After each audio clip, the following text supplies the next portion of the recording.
ദേവുചേട്ടാ, പണ്ട് പാലക്കാട് കോട്ട മൈതാനം വിക്ടോറിയ കോളേജ് ഒരു കണക്ഷൻ ഉണ്ട്. എങ്ങനെയുണ്ട് പരിപാടി മൊത്തത്തില്?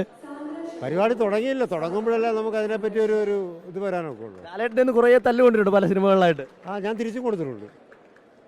തല്ല് കൊള്ളുക മാത്രമല്ലല്ലോ, തിരിച്ചടിക്കുമ്പോഴാണല്ലോ ഫൈറ്റ്. അപ്പോൾ ഈ പരിപാടി ഈ ഇദ്ദേഹത്തിന് ഈ അവാർഡ് കിട്ടാൻ വൈകി എന്നൊരു തോന്നലുണ്ടോ? ഒരിക്കലുമല്ല. കാരണം അവാർഡ് എന്ന് പറയുന്ന അർഹതപ്പെട്ട ആളിന് തന്നെയാണ് കിട്ടിയിരിക്കുന്നത്.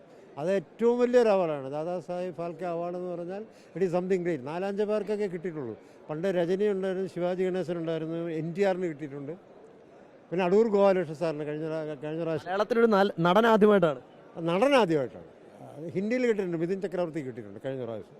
അപ്പോൾ അങ്ങനെ ഒരു ഫാൽക്കെ അവാർഡ് കിട്ടുക എന്ന് പറഞ്ഞാൽ ഒരു കഴിവിൻ്റെ ഒരു സകലകലാ വല്ലഭൻ എന്ന് പറഞ്ഞാൽ ലാലിനെ വേണം നമുക്ക് പറയാം. വേൾഡ് സ്റ്റൈലിൽ പറയണം. എല്ലാ ഭാവങ്ങളും രൂപങ്ങളും നടനങ്ങളും ഒത്തുചേർന്ന ഒരു കലാകാരൻ എന്ന് പറഞ്ഞ മോഹൻലാൽ.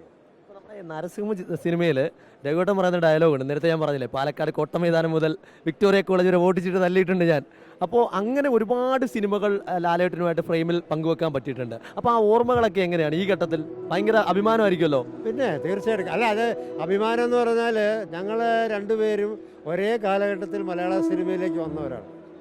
മനസ്സിലായില്ലേ? ആ കാലം മുതലേ ചെറിയ ചെറിയ വേഷങ്ങളും വലിയ വലിയ വേഷങ്ങളും ചെയ്ത് ഞങ്ങളിങ്ങനെ മാറി മറിഞ്ഞ് നിന്നതാണ്.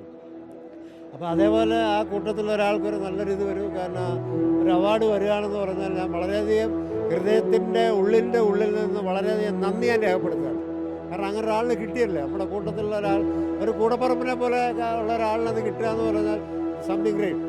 പണ്ട് പാലക്കാട് വിക്ടോറിയ കോളേജ് മുതൽ കോട്ട മൈതാനം വരെ ഓടിച്ചിട്ട് തല്ലിയതാണ് ഈ മോഹൻലാലിനെ ഞാൻ സിനിമയിൽ.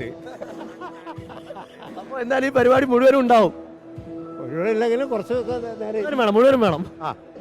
മുഴുവനും വേണം. മുഴുവനും വേണം. അതെ, നിങ്ങൾ റിക്വസ്റ്റ് ചെയ്യും മിനിസ്റ്ററോട്.